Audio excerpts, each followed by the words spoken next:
quando o silêncio vai socorrendo ali, o filmezinho do Homem das Cavernas e a relação dele com a mulher, delicadíssima, né? E como a gente às vezes vê o homem sendo o que arrasta, o que bate, ali vocês viram que a coisa não é bem assim, a mulher é que está mandando um pedaço, né? E quando ele sente fome, né? Então ele tem que ir à caça, e a caça parece, como se diz, está muito mais esperta do que o caçador, né? E acender o fogo lá, naquela época do Homem das Pedras, batendo a pedra até sair o fogo. Então retrata um pouco essa fase que o homem, ele ainda estava com a inteligência pouco desenvolvida, né? Ele agindo por instinto, que é o que nós comentamos também. O instinto faz parte de nós, né? Quais as necessidades mais básicas que nós temos na vida para viver, para sobreviver? Quais que são? Alimentação, que quando a fome aperta, o coitado lá quer comer. Uma outra coisa básica para a nossa sobrevivência: água, o alimento, de uma forma especial, água. O que mais? O ar, né? Nós precisamos, não tem como vivermos sem o ar. Tem mais umas coisinhas.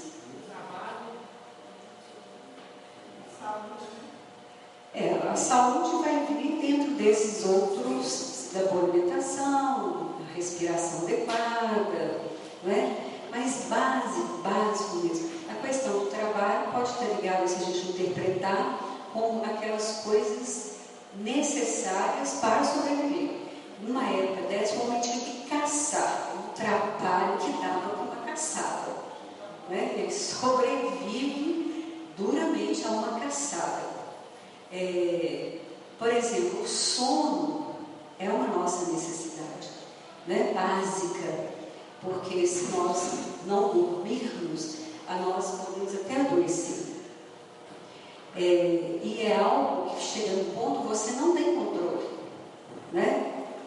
Dá um determinado número de horas que você vai cair mesmo, se você não tiver dormido razoavelmente. Então, a alimentação, o ar, o som, né? São e algumas outras coisas são essenciais para a nossa sobrevivência.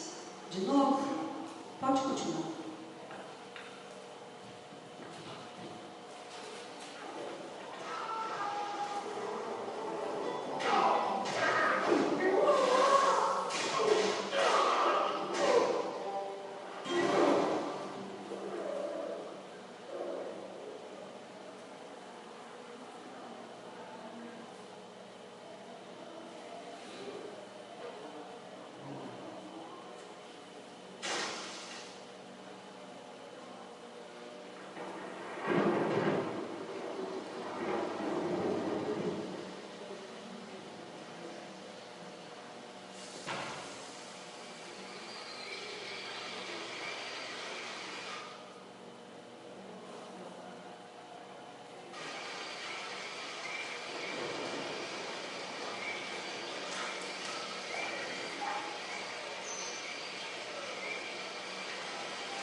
A mulher é que manda mesmo, vocês viram no final, né? Mas todo o trabalho de caçar, se fosse pesca, de acender o fogo e lutar contra inimigos, né? Numa época completamente nossa, um ambiente também duro de viver. Mas é dessa forma que o homem vem, pensante e as maneiras que ele poderia usar para sobreviver, para agradar a mulher, né? Vamos lá. Na planta, quando a gente fala em instinto na planta, é algo bem simples. Se a gente pensar isso, o que uma planta precisa? Ela tem que enraizar para poder ter força, né? Estar sustentável, e ela busca a luz. Ela precisa então da água, dos elementos que tem na terra, da luz, do sol, para desenvolver, para crescer, para fortalecer. Então, instintivamente, a planta enraiza, a planta cresce e, em geral, procurando luz, necessitando da luz. No animal, o que a gente observa de instinto? O instinto da mãe que protege o filho, não é? Do animal que busca o alimento, da companhia, tá? Muitos deles vivem em grupos, porque vivendo em grupo, eles se tornam mais fortes, né? Em comunidade, eles são fortalecidos contra inimigos, para conseguir as coisas também, principalmente alimento. E o afeto, vamos falar assim, da mãe com o seu filhote, protegendo, parando, até que ele possa se virar sozinho.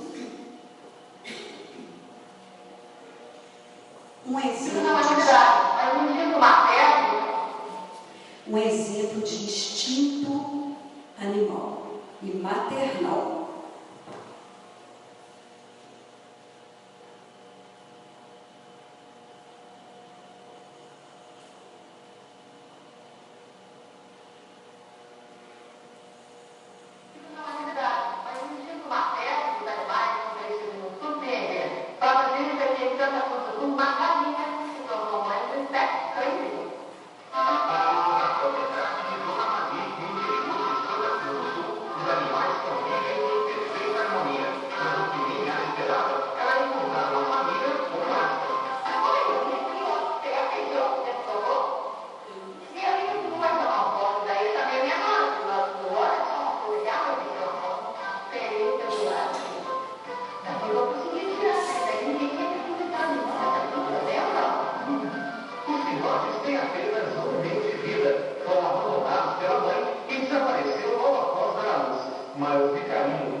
A gente espera o instinto materno em nós, seres humanos, e a gente observa animais da própria raça, né? Mas o extravagante ali é um animal completamente diferente, uma raça da outra.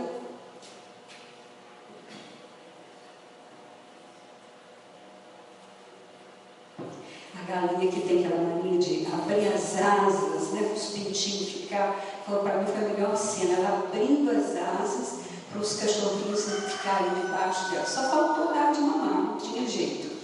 né? O instinto do homem, se você observar, não é muito diferente. Na parte instintiva, nós precisamos do alimento, nós precisamos nos abrigar. Por exemplo, nós temos o limite de suportar calor, de suportar frio, né? Então, geralmente nós vamos procurar recursos, se está muito frio, nos agasalharmos, e no calor a gente vai tirando a roupa e tentando recursos externos, porque nosso corpo ele é regulado de tal forma para que ele seja mantido numa temperatura.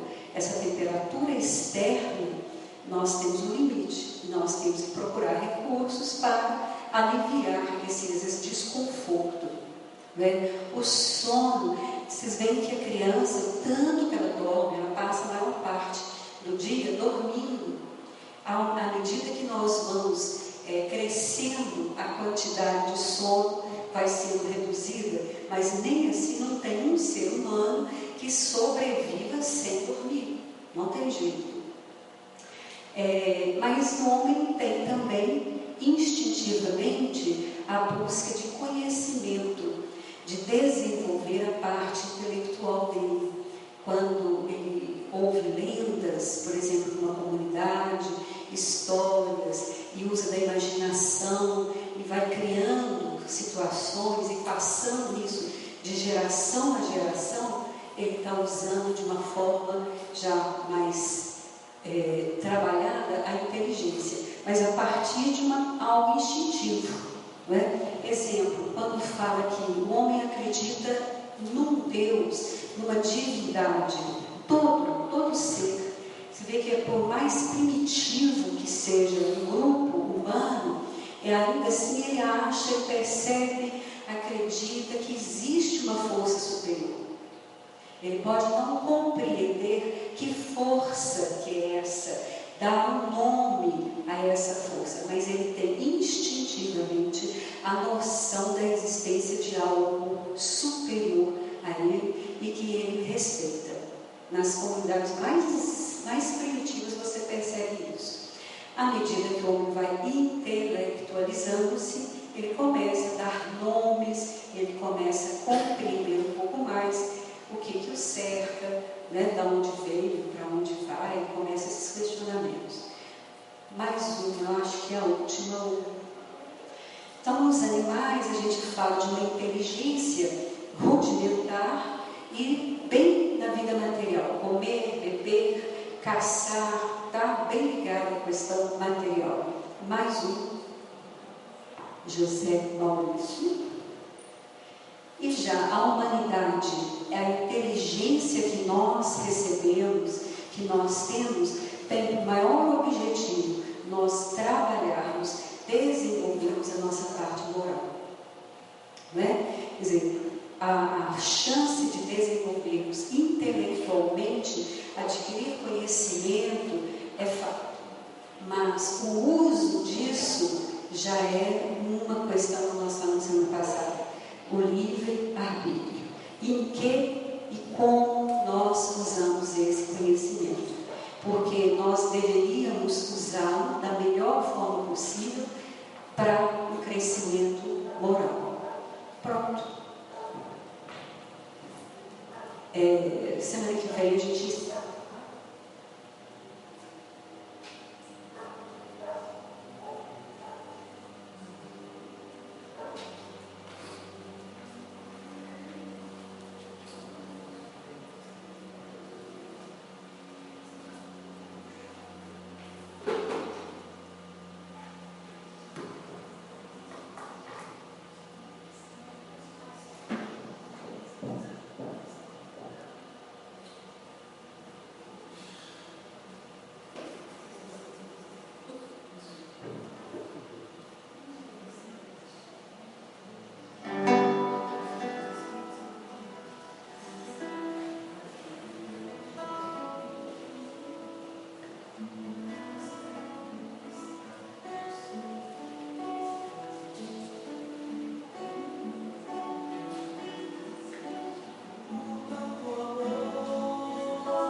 expressamos entre o homem e os demônios, não fizemos muitos milagres em teu nome, eu então lhe direi em altas vozes: afastai-vos de mim, pois que fazeis obras de iniquidade. Aquele, pois, que ouve essas minhas palavras e as pratica, será comparado a um homem prudente que construiu sobre a rocha a sua casa. Quando caiu a chuva, os rios transbordaram, sopraram os ventos sobre a casa, ela não ruiu, porque está edificada na rocha.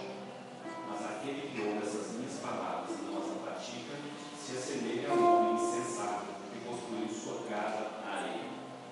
Quando a chuva caiu, os rios transbordaram, os ventos sopraram e a vieram açoitar, ela foi derrubada, grande foi a sua ruína. Evangelho de São Mateus, capítulo 7, versículo 24 e 27.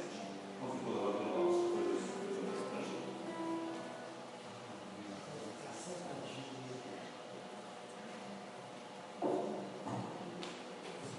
Gente, bom dia. Bom dia. Pense que me tratem com muito carinho, com muito amor. O que eu estou trazendo para nós hoje, um convite oficial para entrar no reino do céu. Veio bem, não tem dois tipos, não tem similar, não tem genérico, é único. Então vamos aproveitar essa oportunidade. De tudo que o Evangelho nos traz, para entrar no reino dos céus, Deus está sempre nos posicionando a respeito de como. E eu quero aqui lembrar sempre, fazer a questão de que é escuta para todos nós. Eu estou aqui também participando do estudo, subtraindo os raciocínios, as reflexões, que a espiritualidade nos inclui, aonde está a minha necessidade também presente. Então não é aqui um conhecedor, não é aqui um privilegiado que está aqui dizendo para vocês, é um necessitado como todos nós. E muitas vezes a espiritualidade que não vivia nada diz para a gente que quem fala é o maior necessitado. Mas eu não fico triste com isso, eu quero conscientizar dessa necessidade e eu quero tomar posse do trabalho que envia essa necessidade. Então, essa reflexão para todos nós, né? Então, nós vamos fazer a reflexão onde diz: nem todos que dizem Senhor, Senhor, entrarão no reino do céu. A princípio, eu fico até feliz, porque se nem é todos, significa que alguns entram. Olha, eu quero estar nesse reino aí, né? Não vou pegar o lado do outro. Porém, a gente fazer algumas reflexões, longe de abranger todas as reflexões, a gente começa com o seguinte raciocínio. Até o dia de hoje, ainda nós entendemos que devemos fazer a vontade do Pai e ponto final. Não tem negociação. No que se refere à vontade de Deus, e nós vamos entender essa vontade ao longo da reflexão, não existe essa coisa da vontade de Deus, mas porém, não tem porém. Fazer a vontade de Deus, ponto final. E nós, na cultura nossa, e baseado, inclusive, na nossa maneira de lidar, na nossa convivência com os filhos da gente, nós vamos perceber que a relação entre pai e filhos humano há muita negociação. Há muito jeitinho, há muita coisinha, há muita chantagem emocional, a qual na questão humana funciona. O menino faz uma carinha feia, faz uma carinha triste, dá uma choradinha, faz uma pirracinha, e o pai corre apavorado, e acaba, essas técnicas funcionam, essas técnicas dão certo. A gente viu agora no animal, né? O animal, no seu estado instintivo, ele tem uma habilidade muito grande de chantagear a gente. O cachorro tem um jeitinho instintivo de fazer uma carinha, e todo mundo fica morrendo de dó, e a gente nem percebe que ele faz aquilo natural, instintivamente,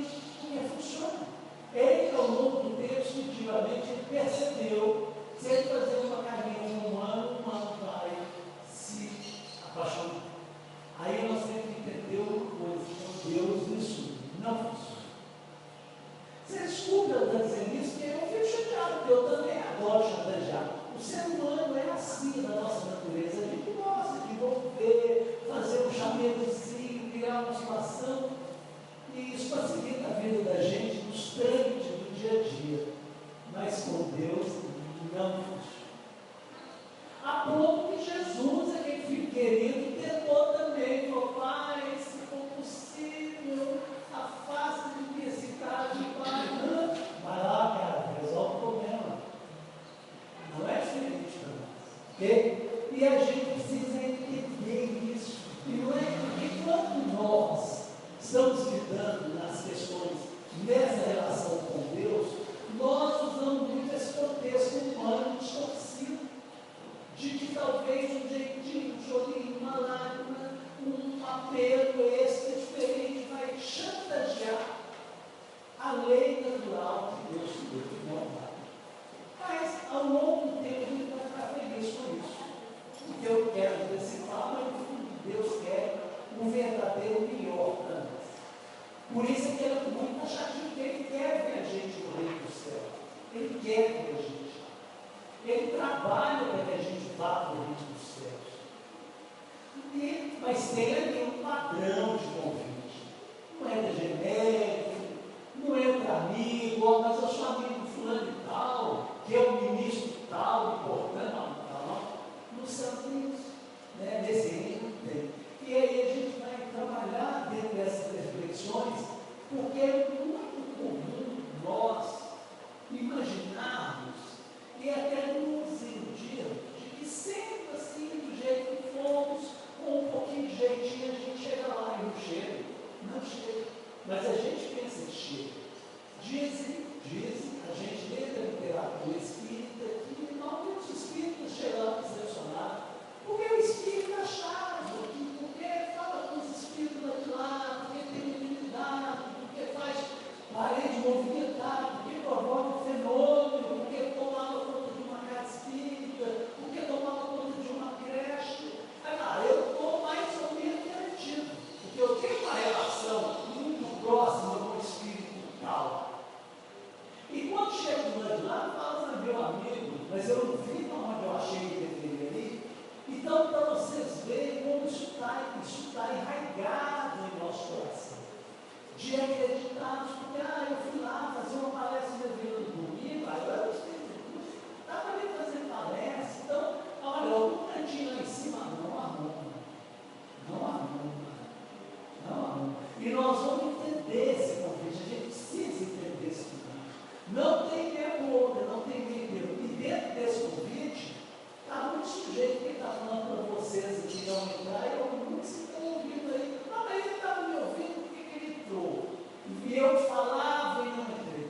Porque você falava e não iniciava. Ele ouvia e praticava. Então nós vamos entender isso. E nós vamos entender que não tem essa coisa de Deus querer a nossa perfeição. Mas Ele quer a nossa autenticidade.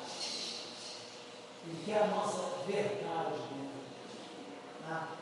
Então a gente precisa compreender que na portaria desse estado de espírito, onde se precisa apresentar puro os ingressos, a apresentar são virtudes. São virtudes. Não são. Eu posso falar de uma aliás, me lembrei agora de um fato que me resume bem isso que eu estou dizendo. E traz claramente. Eu lembro no livro de João Luiz Maias, que eu tive lendo sobre Francisco de Assis, e eu lembro que Francisco de Assis, junto com o Frei Leão, vinha caminhando na estrada, em sentido a sua morada, e eles dois estavam discutindo aquilo que era do espírito de valor que garantia a pessoa a entrada do céu. E aí o Frei Leão falando com o Francisco: Francisco, não preocupa, nós fazemos muita caridade, nós fazemos muita cura. E ele falou: olha, a caridade você não pode falar, porque o que nós doamos não é nem nosso. A gente doa coisas que os outros doam para nós. Não está implícito em Deus. Aí ele lembrou: não, nós fazemos cura. Não, mas a cura vem no dia de Jesus para nós. E foram andando, pensando, chegavam a um acordo. Quando eles chegaram diante do templo, aonde Francisco morava, que não era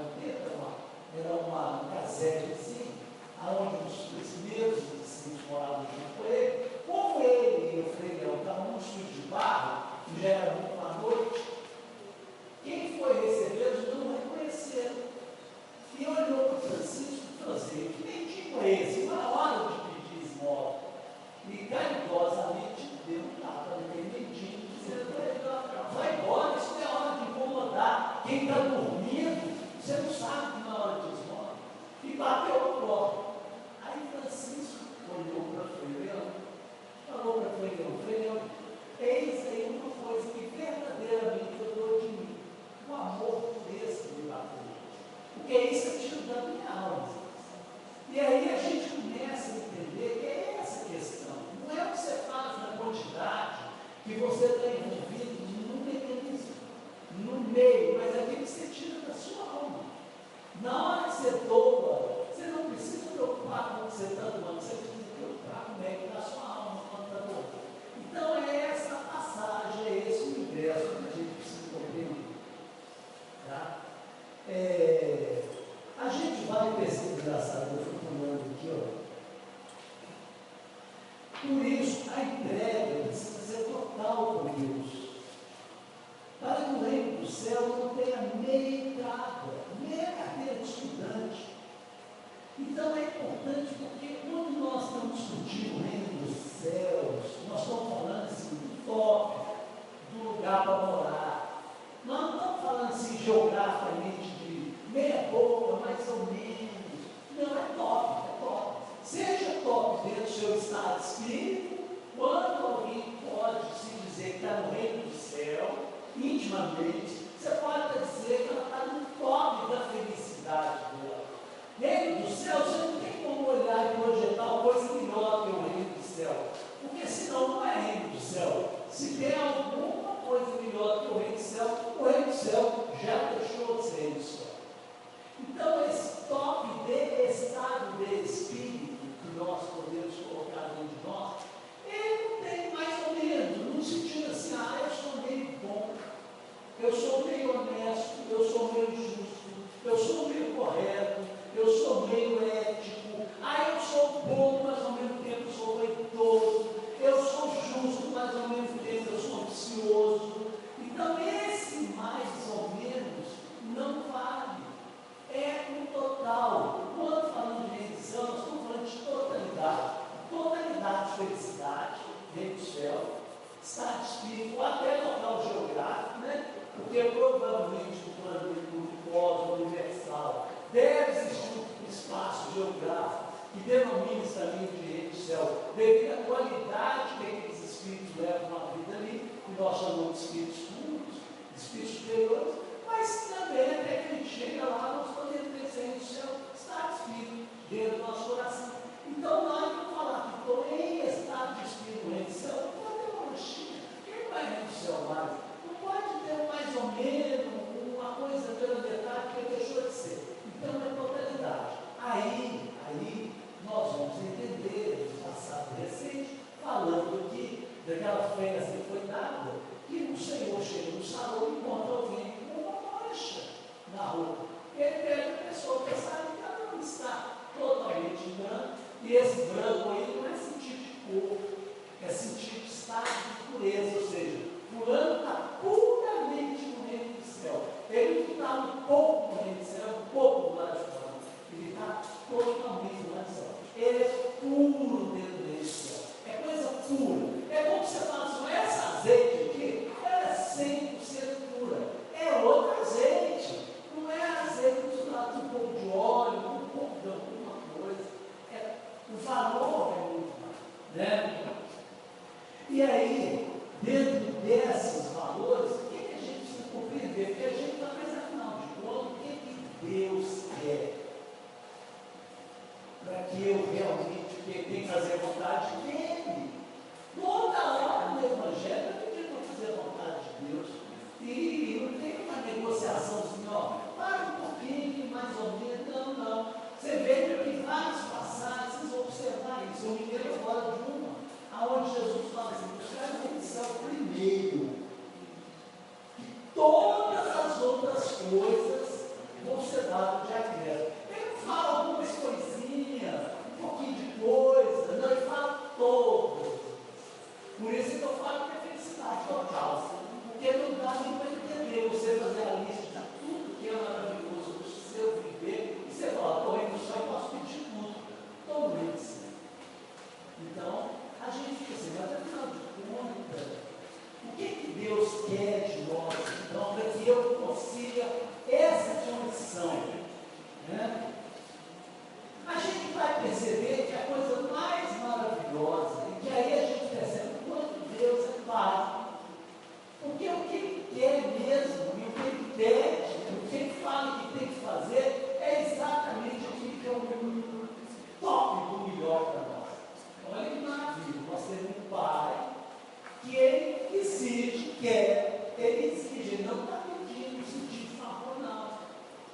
Ele quer e Ele pede para que a gente faça o melhor.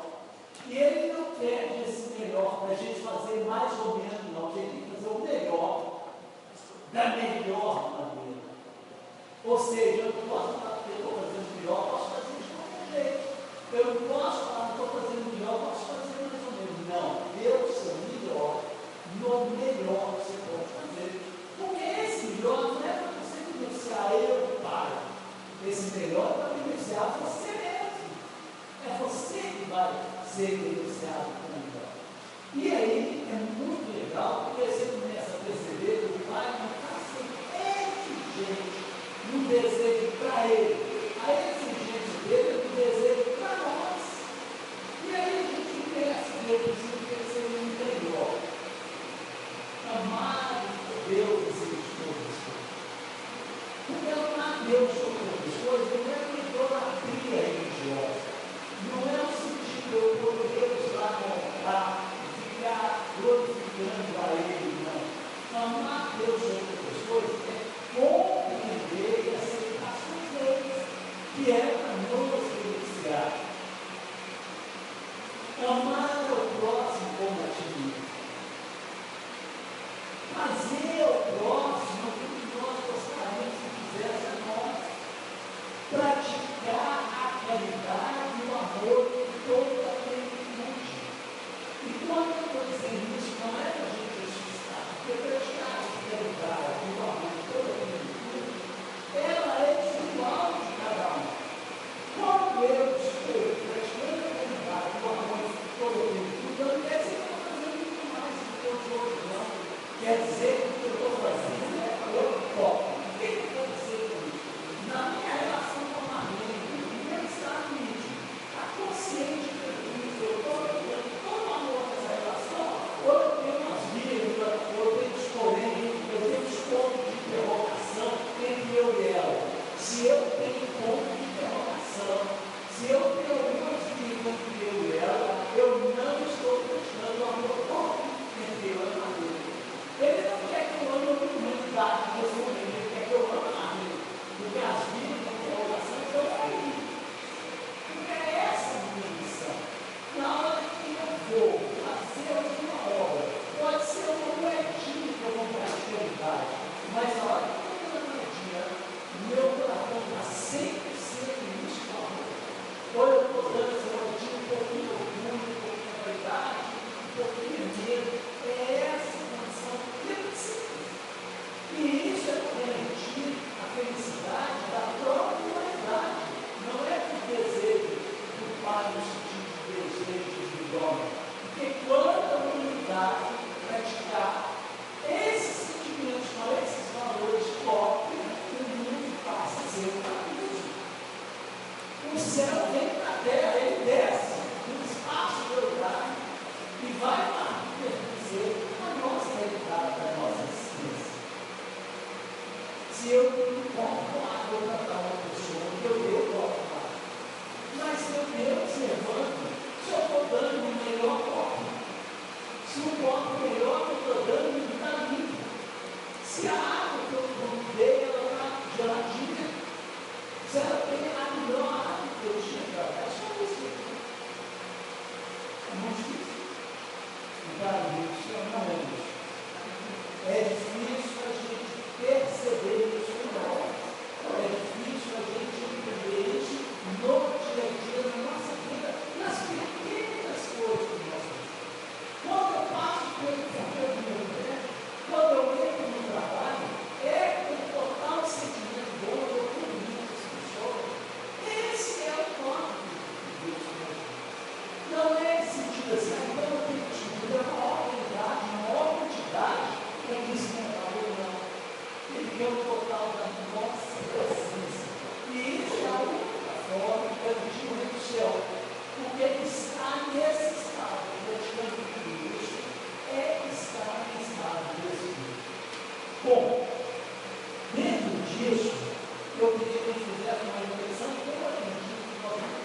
céus houve-se uma colocação de um objetivo.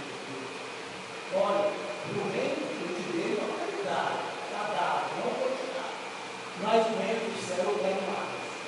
Porque se eu deixar você entrar no reino do céu, no estado que você encontra, você está no reino do céu. E quem está lá no reino do céu merece passar os passos. Então, de posse dessa inoportunidade, de posse dessa consciência, dessa razão, cabe a nós agora que está o reino do céu. Porque muitas vezes a gente fala, eu sou emocional, não vou morrer, eu vou encarnar, não sei quantas vezes, o reino do céu vai disciplinar. E tem leis explícitas. E aí a gente precisa, com humanidade, e eu estou dizendo humanidade com sangue, vencer essa batalha, que parece que é a única batalha, porque nós já conseguimos sair do estado animal, do estado racional, já temos consciência totalmente individual.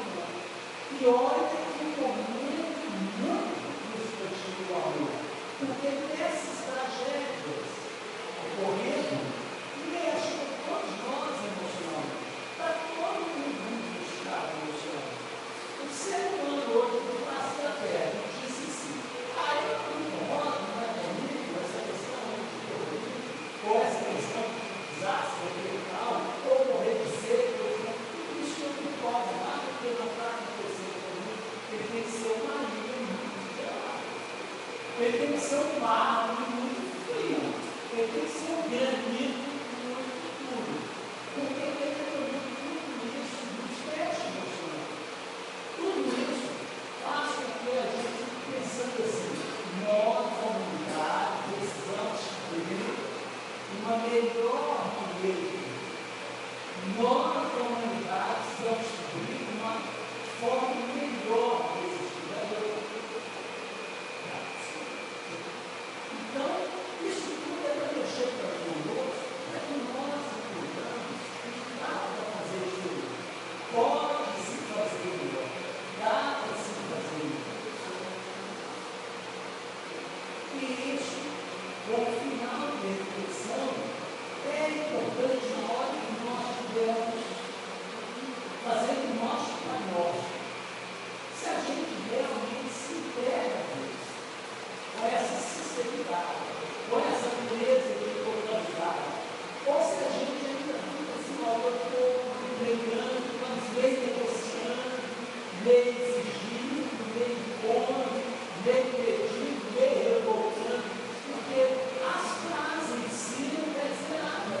É onde ele falou, não é porque uma pessoa tem que dizer Senhor, Senhor, não é porque uma pessoa passa um dia da declaração, que vai mudar as coisas.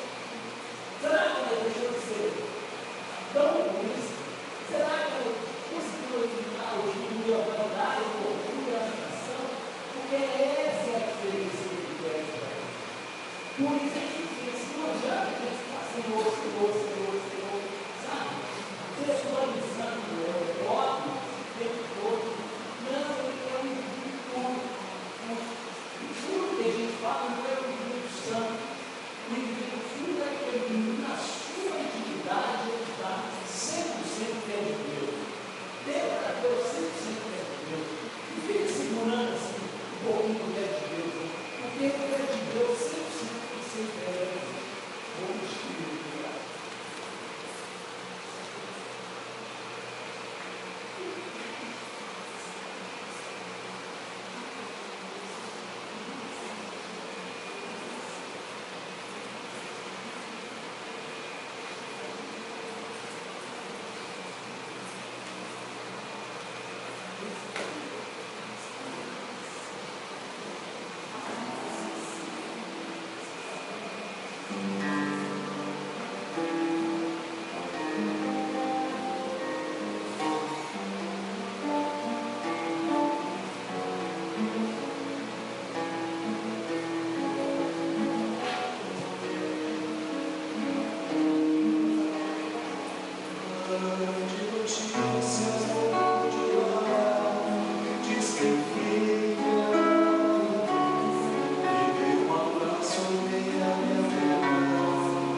Chegando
estamos tratando de temas que são tão importantes para nós, em primeiro lugar, e é tão gostoso quando a gente pode, né, interagir mais, se aproximar mais, trocar essa energia.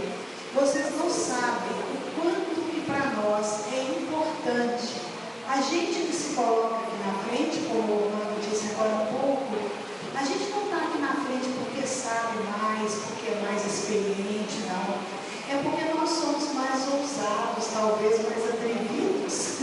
E aí a gente assume, né, quando o compromisso vem, quando o convite do Espírito chega para nós, a gente assume fazer o trabalho e vai reunindo fragmentos. Mas isso não significa que a gente esteja pronto para chegar aqui.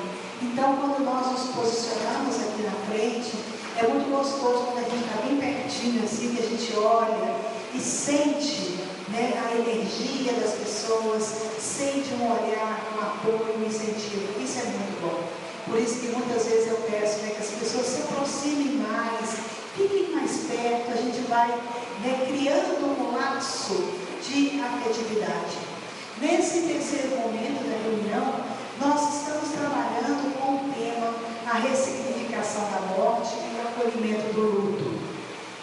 Temas que geralmente nós não trabalhamos, não falamos em lugar nenhum, nem mesmo dentro da casa espírita. Falar sobre morte é algo muito delicado para todos nós. E desde o início, né, desse trabalho, nós começamos no dia 20 de setembro, nós estamos procurando trazer, né, alguns conceitos para que possamos embasar toda essa proposta de estudos. Vocês sabem que uma vez ao mês nós temos aqui a atividade de cartas consoladoras. Essa atividade é muito antiga já na nossa casa, há muitos anos, e ela era feita todos os domingos pela manhã. Depois ela passou a ser feita quinzenalmente, e devido às atividades e à agenda de Robson Pinheiro, que é o médico responsável por esse trabalho, ela passou então a ser de mês em mês, né, uma vez ao mês. Quando nós começamos esse trabalho, a primeira orientação dos Espíritos para nós foi em relação a esse consolo, a esse acolhimento, como a gente receber as pessoas no momento de dor, porque a morte, ela representa dor para todo mundo, em qualquer lugar do planeta, em qualquer cultura, em qualquer raça, todo mundo. Aquele primeiro momento é um momento de dor, sim. E isso não sou eu que estou dizendo, eu estou apenas repetindo aquilo que eu venho lendo e estudando. Então, nós tínhamos aquele momento do consolo. Depois de um tempo de trabalho com os Espíritos, e nós trabalhávamos nesta época com o texto do Evangelho segundo o Espiritismo. Sempre com o texto do Evangelho, que a equipe espiritual indicava para a gente na hora de começar a reunião. Então, nós, responsáveis aqui por essa parte de fazer a palestra, o estudo, a gente recebia o tema na hora.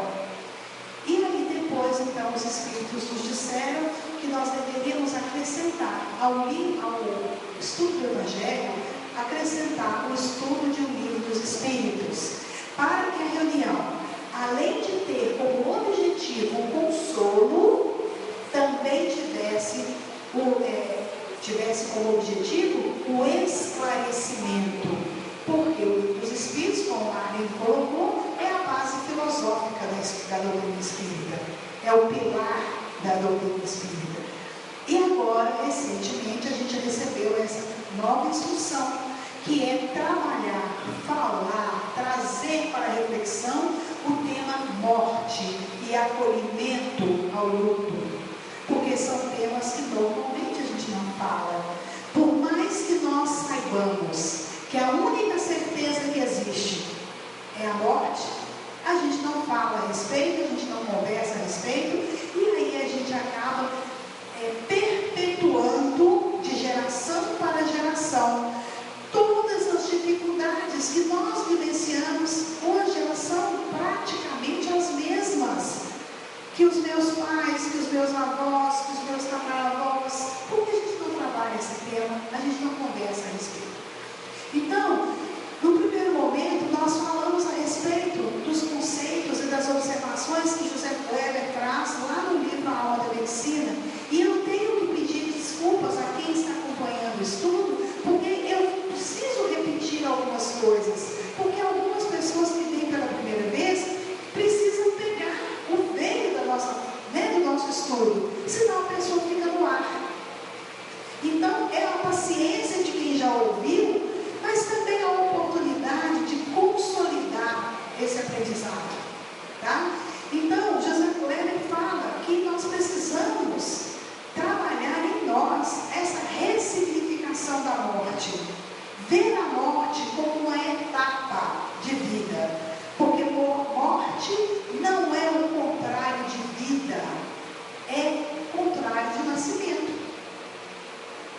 Nasceu, viveu, morreu, né? Então está no extremo da nossa jornada evolutiva. Então a morte faz parte desse processo de vida, é uma etapa, pois nós deixamos o corpo biológico e continuamos enquanto espíritos imortais a nossa jornada de aprendizado, de crescimento, de aperfeiçoamento, de evolução. Então a morte biológica é a finalização de uma etapa. E quando nós nos conscientizamos de que somos espíritos imortais, que estamos vivendo mais uma etapa dentro desse processo, nós vamos, ou pelo menos deveríamos, buscar estabelecer relações mais saudáveis uns com os outros, viver de uma maneira mais intensa as nossas relações, deixar, ou pelo menos buscar elaborar os nossos sentimentos de maneira que a mágoa, a tristeza, o rancor, que estes sentimentos que são naturais em nós seres humanos, que eles não ocupem um espaço muito importante na nossa vida. Nós não vamos deixar de sentir raiva, nós não vamos deixar de ficar magoados uns com os outros. Isso é da natureza humana. Então o nosso trabalho em relação a nós mesmos, no processo de autoconhecimento, é aprender a elaborar esses sentimentos de maneira que ele não crie raiz e ocupe um espaço na nossa vida, tirando de nós, ou tirando-nos, a oportunidade de viver bem com as pessoas que caminham lado a lado conosco. Tá? Na semana passada eu comentei com vocês que hoje então eu traria a questão das etapas, E eu tinha deixado aquela pergunta ali, quando vivemos uma situação de luto? Segundo os especialistas, e os especialistas são aqueles profissionais, cientistas que estudam a tanatologia, que é a ciência, o estudo da morte, que trabalham com cuidados paliativos, eles dizem que o luto, ele é inerente a todas as perdas que nós vivemos ao longo da nossa vida. Quando nós falamos em luto, em geral a gente pensa na morte, o luto provocado pela morte física, morte biológica. Mas os especialistas dizem que tudo que é perda que nós vivemos ao longo da nossa vida provoca-nos o luto. E é preciso aprender a vivenciar esse luto. É preciso aprender a elaborar essas perdas. E a elaboração das perdas está intimamente ligado às lições e ao aprendizado do desapego. Então, quando eu saio de um emprego, seja por demissão ou por pedido próprio, isso representa uma perda. Mesmo que eu peça demissão de um emprego, eu estou pedindo demissão do meu emprego, mas eu tenho a perda daquele convívio, daquelas pessoas, de uma situação de estabilidade, e mesmo que eu esteja indo em direção a uma outra possibilidade melhor, ainda assim existem perdas secundárias. Quando um relacionamento é desfeito, seja lá por que razão for, isso também representa uma perda. Quando eu tenho que fazer uma escolha ou outra, sempre há. Como que eu lido com isso? São esses lutos que eu vou vivendo ao longo da minha vida. É o meu cachorro que morreu, é o filho que partiu, cada situação da vida da gente traz para a gente uma vivência de luto. Como que a gente encara isso, como que a gente elabora isso, vai ter um impacto direto na elaboração do luto, da morte física.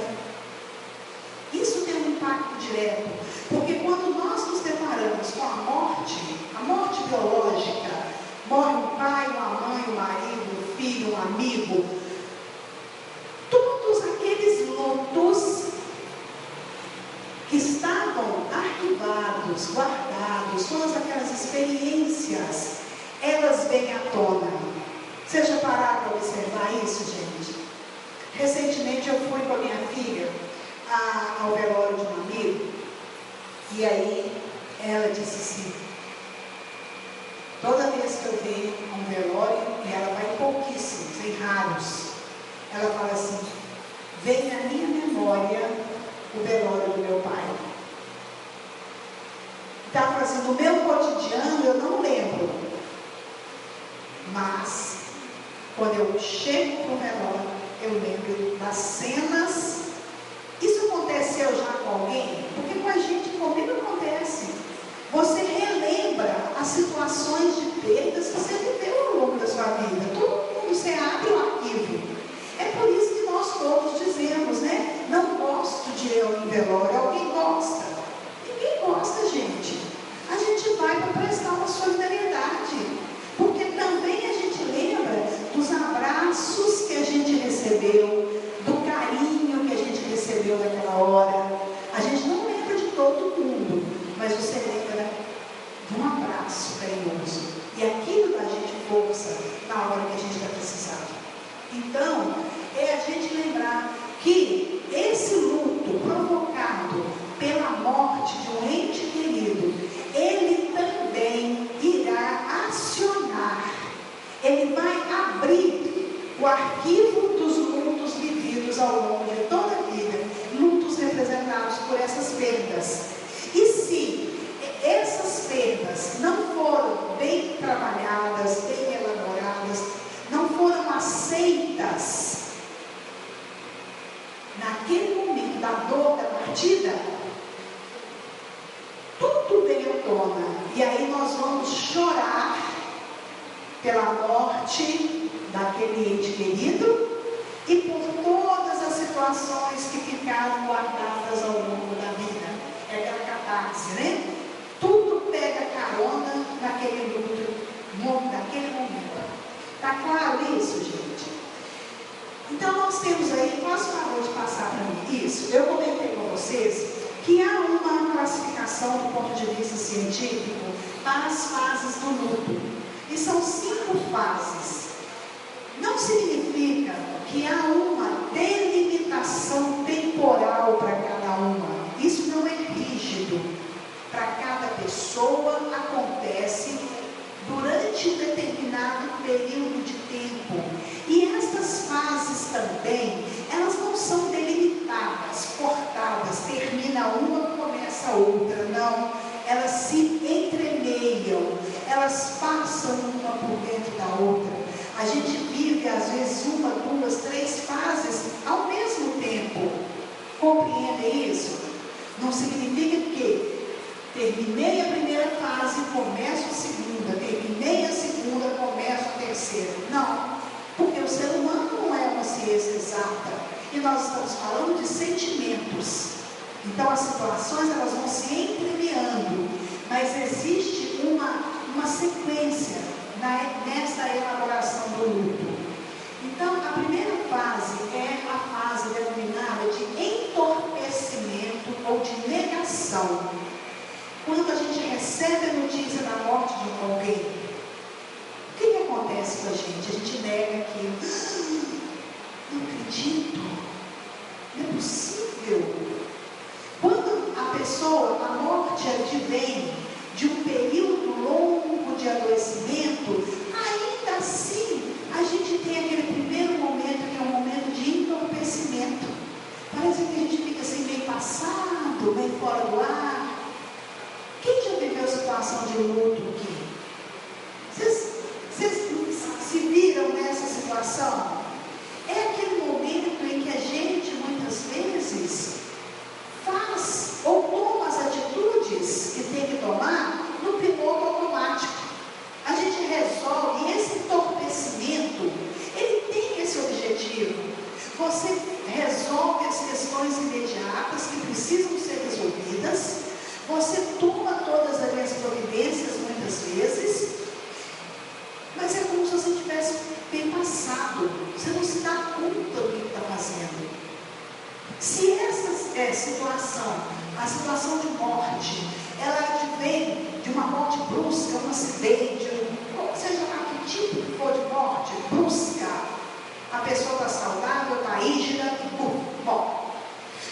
aquele choque e fala, não é possível, encontrei uma pessoa ontem, como pode uma coisa dessa?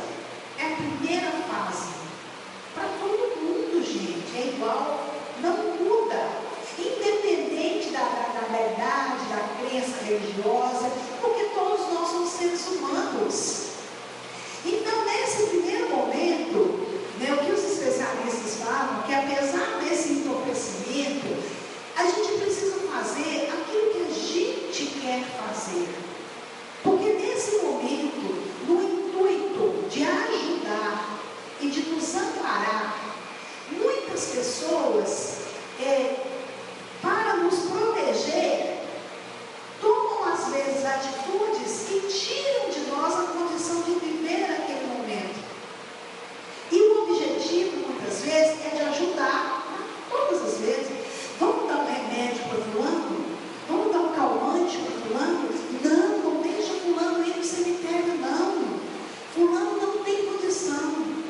Mas o que os especialistas falam, os médicos que se envolvem com esse trabalho, os psicólogos, os terapeutas, é que você precisa fazer aquilo que você quer fazer. E você decide o que você quer e comunicar para a pessoa, eu quero. Mesmo que eu tenha que tomar um remedinho, mesmo que eu tenha que tomar um calmante, mas você não abrir mão, por mais que haja esse entorpecimento. Não, eu quero ir. É muito comum a gente, eu estou falando isso por experiência própria, tá, gente? Quando a gente tem criança, e no caso de morte de mãe, de pai, de avô, de avó, não vamos levar as crianças, não vamos. Isso não é coisa para criança. Mas dependendo da idade da criança, nós precisamos saber se ela quer ir ou se ela não quer ir. Como que fica essa relação tão estreita de pai, mãe, filho, vô, vó e neto, se a criança não vê o que está acontecendo? E aí depois a gente inventa uma história de que o vovô, a vovó, o papai ou a mamãe foi para o céu. E a criança não entende nada daquilo.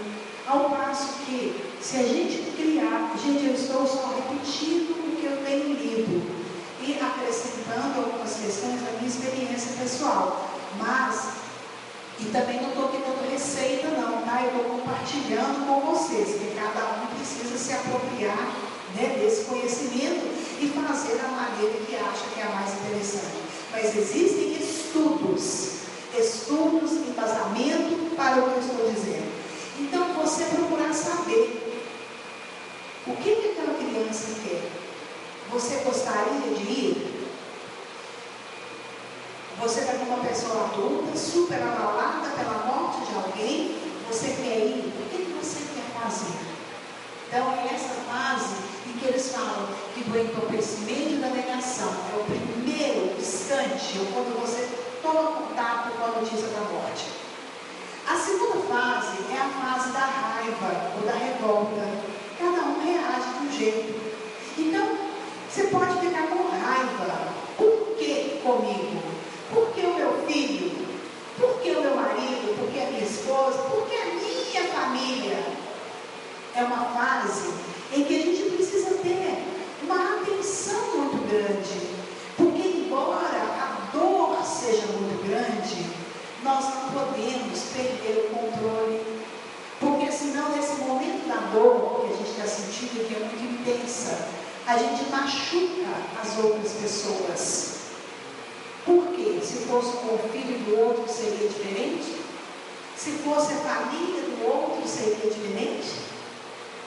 Então essa fase da raiva e da revolta, ela vem com uma impetuosidade muito grande, vem com muita força, e às vezes gera em nós também um sentimento de inveja. A morte foi do marido ou foi da esposa? Aí a hora que você sai, encontra com seus amigos, lá está o marido, mulher, filhos, uma família completa. Aí você diz assim, por que a minha família está incompleta e a de fulano está completa? Então esses momentos, essa fase, gera uma uma revolta, uma raiva muito grande.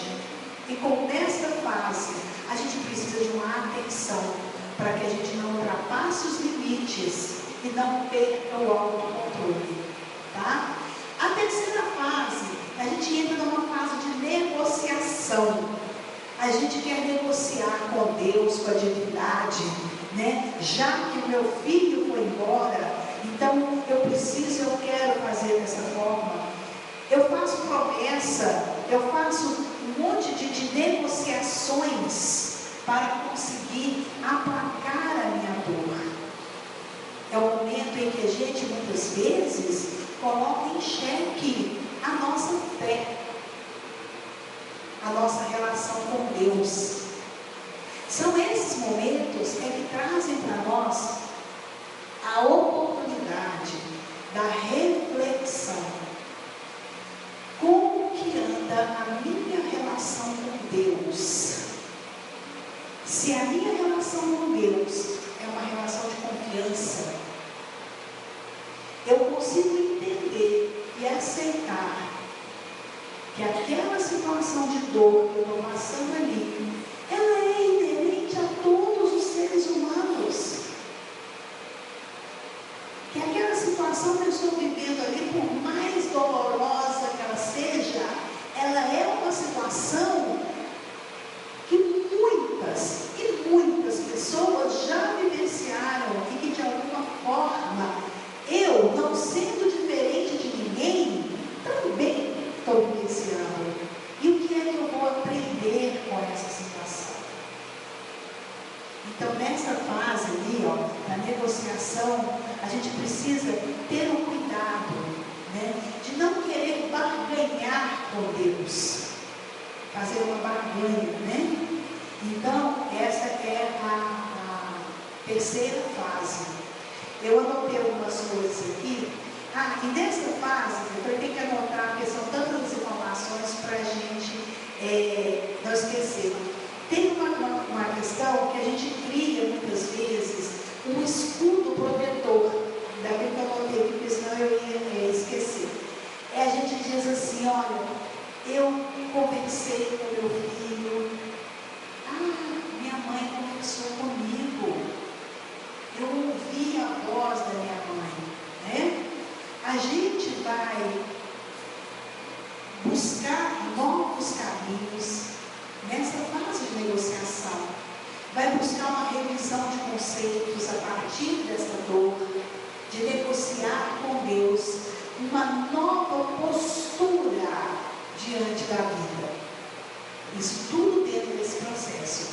A quarta fase é a fase da tristeza, tristeza profunda.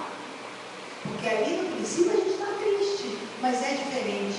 Porque entremeado com a tristeza, nós temos todos esses sentimentos que eu estou falando. Mas na quarta fase, a gente entra na fase da tristeza profunda. Uma necessidade de ficar mais sozinho, uma necessidade de isolamento, uma necessidade de introspecção, como se a gente precisasse, naquele momento, de encontrar-se consigo mesmo. E aí, nesta fase, é a fase que a gente tem que ter uma atenção muito grande. O luto, do ponto de vista médico, científico, ele tem a duração de 1 ano. Em 1 ano, a gente vive todas essas fases. Mas quando ele ultrapassa 1 ano, é preciso uma atenção muito grande para que ele não se transforme em depressão. A tristeza é diferente de depressão. Tristeza é um sentimento que a gente tem. Há momentos em que nós ficamos tristes, mesmo que as questões da vida, do cotidiano, estejam dentro de um relativo controle. A gente tem momentos de tristeza, mas depressão é diferente. Depressão é doença, precisa ser tratada. Então, quando o luto ultrapassa 1 ano, nós temos que ter um olhar mais cuidadoso para que a ajuda médica, a ajuda psicológica, ela seja buscada. A depressão precisa ser tratada. Então, nessa fase da tristeza profunda, é o momento de nós buscarmos lá na nossa intimidade os elementos necessários para viver essa última fase, que é a fase da aceitação. É aquele momento que a gente diz: não adianta, fulano não vai voltar mais. É aceitar a partida ou a ausência física daquele ente querido. E nesse momento de aceitação, quando nós nos colocamos, sob deixa eu ver se eu acho uma palavra, é quando nós nos reconhecemos como seres finitos, não do ponto de vista espiritual, mas a gente reconhece a vida física como finita. Ela tem um começo, um meio e um fim. O que vai prosseguir é a vida espiritual. Quando ocorre essa aceitação, ocorre também uma desopressão do nosso peito. Há um alívio, porque eu aceitei a partida de fulano. E nesse momento, quando a gente aceita, que a gente alivia essa pressão no peito, nós vamos trazer e vamos buscar na memória os momentos bons vividos com aquele Senhor. Nós vamos trazer a lembrança, todo o aprendizado e o que significou para nós viver aquele período com aquela pessoa. Os Espíritos nos dizem com muita frequência, aqui nas cartas consoladoras, que ao ouvirmos as mensagens que as pessoas recebem, que a gente possa extrair dali elementos que alimentem a nossa vida, nosso cotidiano. Quando nós chegamos nessa fase e começamos a trazer à memória tudo de bom que viveu, e isso não significa transformar outra pessoa em santo, não é porque morreu que virou santo, mas todo ser humano tem algo de bom, tem um lado positivo, tem aquilo que acrescenta na vida da gente, e a gente também compreender que cada pessoa faz aquilo que dá conta, e a gente se colocar no lugar do outro para dizer, naquela circunstância, eu teria condição de fazer diferente? Eu faria diferente? É a gente perdoar o outro por aquilo que não foi de acordo com a nossa expectativa, e a gente se perdoar por não ter conseguido fazer aquilo que gostaria de ter feito. Entendeu? Essas fases, elas têm aí uma duração de 1 ano. Um pouquinho mais, um pouquinho menos. Mas se ultrapassa 1 ano, é preciso um olhar mais apurado a respeito. Tá certo? Então vocês vão pensar sobre isso. Eu preciso encerrar agora, mas eu quero pedir que vocês levem aquele convite. E se tiver alguém que vocês achem que vai se beneficiar desse nosso trabalho, da nossa reflexão, convide essas pessoas para vir com vocês. Nós vamos trabalhar todos os domingos a questão do acolhimento do luto, a ressignificação da morte, para que nós possamos passar por esse momento, por essa experiência, de uma maneira menos sofrida. Quando o luto termina, esse luto de 1 ano, não significa que o amor acabou, ou que a saudade acabou, não. A saudade ela vai permanecer, e o amor ele é eterno. O que passou foi o sofrimento pela partida daquele ente querido. Tá certo? Que Deus nos conforte, nos ajude aí para que encontremos os elementos necessários para viver as experiências de luto que a vida nos apresentar.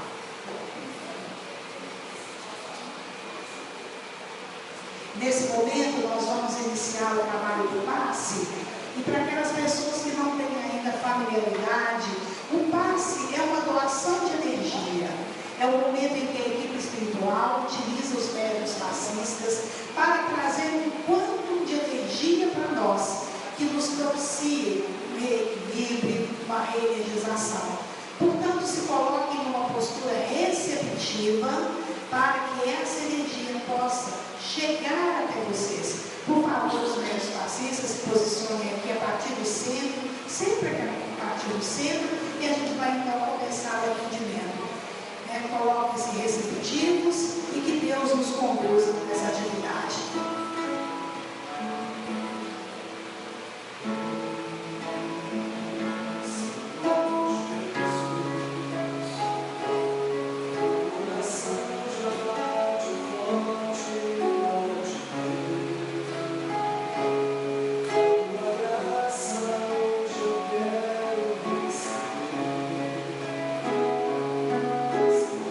Sim.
também aplica os passos, né, que faz parte daquela reunião de tratamento que vocês pegaram a orientação aqui na quinta-feira. Então é importante que passe lá fora para que seja feita a anotação na sua orientação espiritual. Tá bom? Não se esqueçam, ao final da reunião, passar na mesa lá fora para que ocorra essa anotação.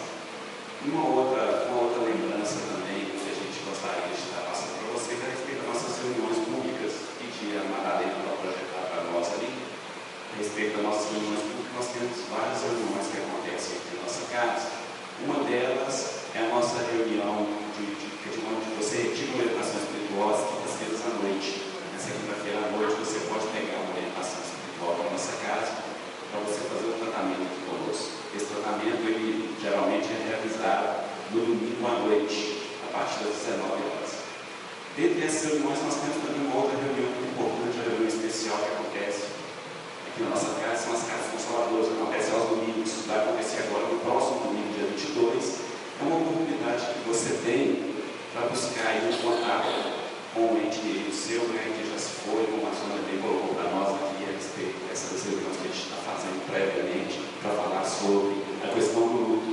E essa reunião de casas consoladoras é uma reunião importante para que você possa fazer esse contato e trazer uma quietação para o seu coração e também mais luz para quem ficou do lado de lá. Porque essa reunião vai acontecer neste domingo próximo, dia 22. Nós abrimos os portões às 7 horas, nós já chegamos aqui a partir das 6 horas. É importante que você chegue um pouco mais cedo, que são distribuídos 115 senhas aqui na porta. Normalmente, nesse dia de reunião, a nossa casa fica muito cheia, umas 200, 300 pessoas. Na última reunião, nós tivemos cerca de 300 pessoas aqui. E ela vai acontecer esse domingo, você pode estar convidando outras pessoas que queiram participar conosco. Um outro convite interessante que a gente gostaria de estar fazendo para vocês é a respeito da reunião médica espiritual. Ela acontece na Clínica Holística, lá no bairro da Luz, em Sabará, e ela vai acontecer no dia 5 de dezembro. Normalmente é no primeiro sábado de cada mês. Então, no dia 5 de dezembro, essa reunião vai estar acontecendo lá no bairro da Luz. Para que você participe dessa reunião, é importante também que você dê o nome. Nós vamos estar com a equipe de fora, a Mônica, a Liliane, elas vão estar recebendo o nome das pessoas. Como que é para essa reunião? Esse tratamento médico espiritual, ele é oferecido para aquela pessoa que está submetendo a tratamento médico. Quem está num tratamento médico, tratamento prolongado, com algumas dificuldades, e precisa de um apoio espiritual, você vai fornecer o nome na reunião de nossa reunião. As pessoas vão estar te orientando, os trabalhadores que estão hoje na forma vão estar te orientando, e você vai poder participar conosco. Quando Joseph Kleber vai te passar uma orientação espiritual, e se for possível fazer outras intervenções. Combinado? E um terceiro convite, também não menos importante, que eu gostaria de fazer para vocês, é a respeito do mutirão da solidariedade. A nossa casa, ela é composta, a gente chama Alma Espírito. A Alma Espírito é composta aí de 3 pilares, que é a sociedade, aqui é a Sociedade Espírita Hilda Batista, a Clínica Holística de Joseph Kleber, que é lá em Sabará, que vai estar acontecendo esse tratamento médico espiritual que eu falei para vocês.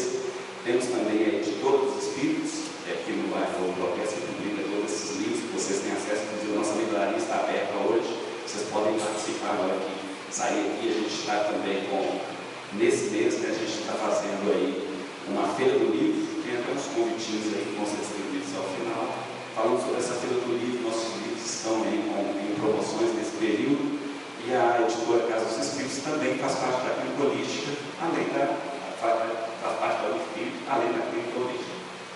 E para que a gente possa estar mantendo essas unidades, especialmente essa Clínica Holística passando por uma reforma, nós estamos fazendo aí um mutirão da solidariedade em benefício dessa clínica, onde a gente está fazendo algumas reformas.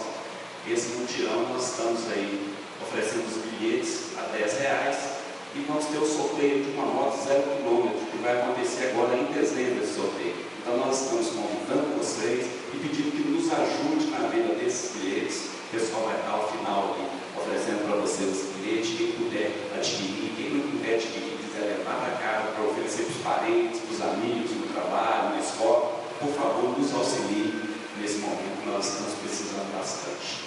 Ok? Está convidando agora a Sônia para fazer para nós a prece de encerramento e agradecendo de antemão a presença de todos vocês. Nesse momento em que nós vamos encerrar essa etapa do nosso trabalho,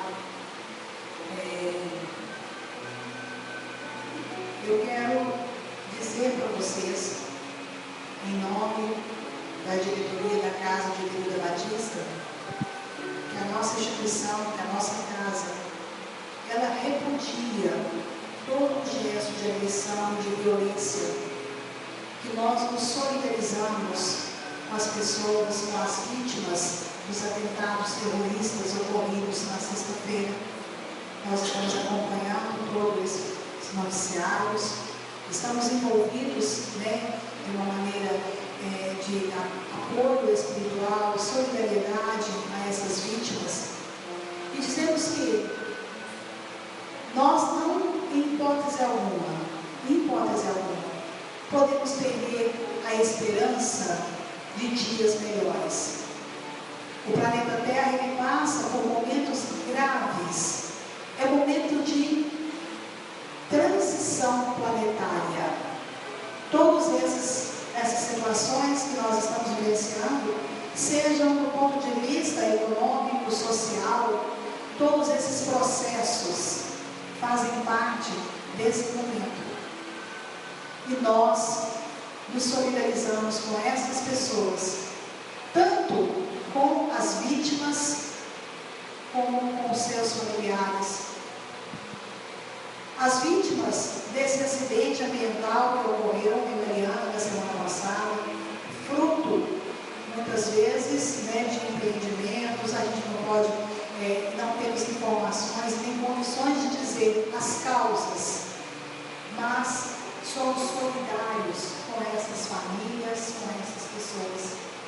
E eu estou dizendo isso para vocês agora, porque no momento que nós vamos fazer a prece, encerrando este momento, essa etapa do nosso trabalho, nós vamos colocar o melhor sentimento que nós temos nas mãos da nossa equipe espiritual, dos espíritos que nos dirigem, e vamos pedir a eles que transformem estes sentimentos de solidariedade em recursos de amparo e de socorro às vítimas do acidente ambiental, às vítimas dos atentados terroristas. Colocamos também nas mãos da equipe espiritual todo o nosso desejo, a nossa vontade, a esperança e a confiança que nós temos de que tudo isso passará, tudo isso será resolvido, e que todas essas pessoas que hoje empunham armas, essas pessoas que agem de uma maneira insana, que esses espíritos possam encontrar a luz do esclarecimento, que eles possam, em nome de Deus e em nome de Jesus, também avançarem no seu processo de evolução espiritual.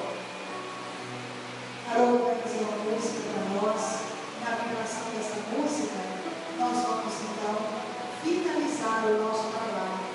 Vamos entregar a Deus, a Jesus e aos nossos mentores os melhores sentimentos que nós temos: gratidão, esperança, fé, confiança em dias melhores, confiança no processo de mudança e de transformação do planeta.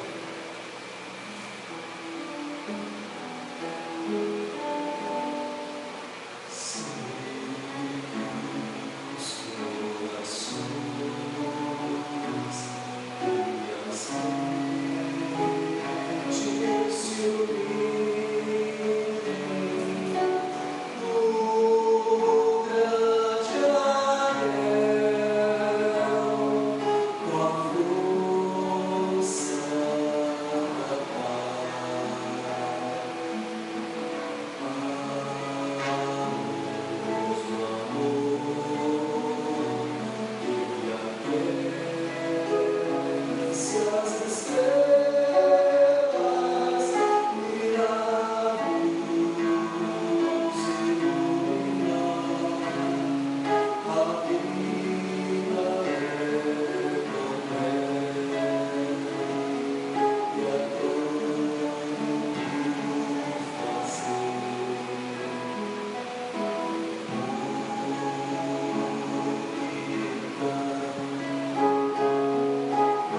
sejam elementos presentes no nosso cotidiano, que possamos levar esta bandeira, Senhor, dentro dos nossos lares, no seio das nossas famílias, que possamos agir como agentes de mudança, de transformação, em Teu nome, Jesus, e em nome de Deus, nosso Pai.